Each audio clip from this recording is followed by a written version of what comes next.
Half the sun in 24 hours of June solstice.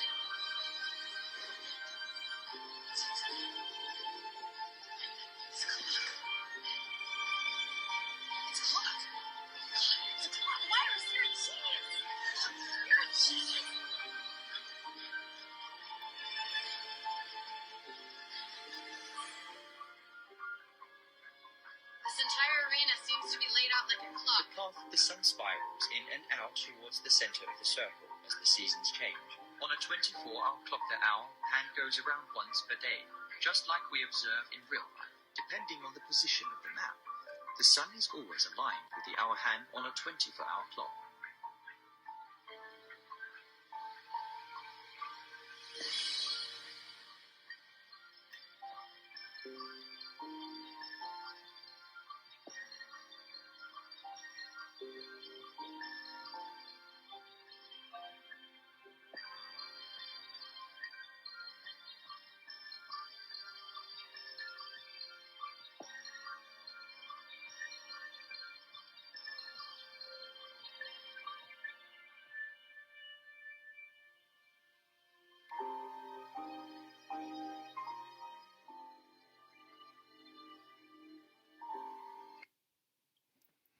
Okay, that is It's a Clock from Deleted Truths, their YouTube channel, Deleted Truths. And I want to show you the kind of astrology that I do. People ask me, do I do Western astrology? Do I do Vedic astrology? Do I use sidereal? Do I use tropical? And that is all part of the muddying of ancient astrology.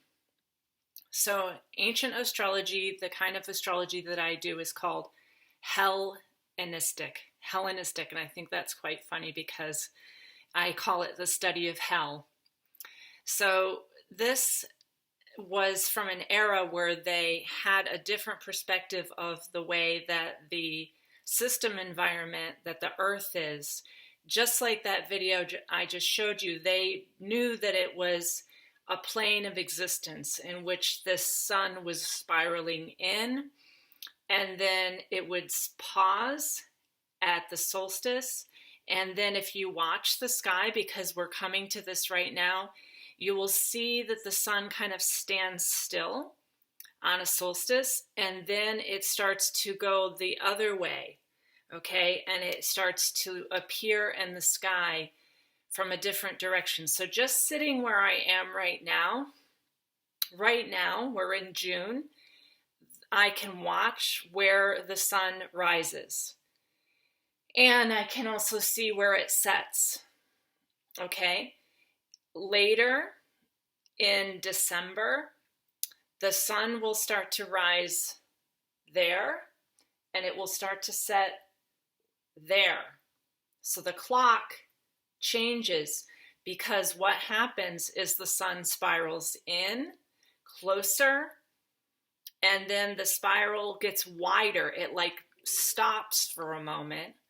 It breathes, or what I call it inhales and exhales, and then it exhales and it will change direction and it will start to spiral again, but at a different, what's called declination. So right now, just look in the northern hemisphere, we have the clock pretty much as wide open as the spiral can be. So watch the rising. I always get up before sunrise and I watch it rise, and then it will set way over there. By the winter, it'll be more like this because the spiral up here in New England starts to close. So ancient astrology is always done for Cancer and Capricorn, the tropic of Cancer and Capricorn. So our clock always looks like this. Cancer is always the first house, June 20th and 21st, because what happens is it passes Polaris, the setting of the clock. You see? It hits Polaris and it begins the new clock. Over here on the opposition is the galactic central sun, which is also part of the clock. So Polaris is always in opposition to the galactic central sun. So we always have the solstice, Cancer, and the solstice, Capricorn. I don't care what of the 88 constellations are within that, because the clock is always going to reset when it hits Polaris. Polaris is at 28 degrees Gemini. Gemini is also Rigel, Bellatrix, Alnitek, Alnilam, and Betelgeuse. And Betelgeuse isn't even a star anymore, apparently. It apparently exploded, but we're in a simulation. So this is something that's just appearing because we're looking. Remember, you are the internal mechanism of the clock, and it only appears because the particles exist when you, the seer, see the clock. So when you're having an astrological session with me, I know that we're in a matrix. It's a system environment. It's projected from Polaris. Polaris is always going to be right here on the clock. It resets the clock at the solstice, June 20th and 21st. I don't care what constellations are in here. Okay, in Cancer we have Sirius and we have Procyon, both of which are the dog stars. They have nothing to do with Cancer. The Crab constellation actually starts to fall into Leo. That doesn't matter to me, because over here we have the Orion stars, and Gemini, the stars of Gemini, actually fall into here. That doesn't matter to me, because what I know Gemini is Gemini is the duality template of the 12th house of what controls the simulation from Polaris. Okay? So, Earth is a clock. In the video that I just showed you, it's showing the spiraling of that clock. There are always 360 degrees. Each of them is exactly 30 degrees of a 12-section pie of a perfect clock. That's why if you're doing astrology with any of the intercepted house systems, meaning that the skew of the house is not quite 30 degrees, or that Taurus is a lot wider than Gemini, or anything like that, that is muddying and skewing the clock. It's a clock. It's a system environment based on a projection from Polaris. Polaris resets the clock. That's why if you watch, coming up June 20th and 21st, you're going to see the sun stay right there for about 5 days.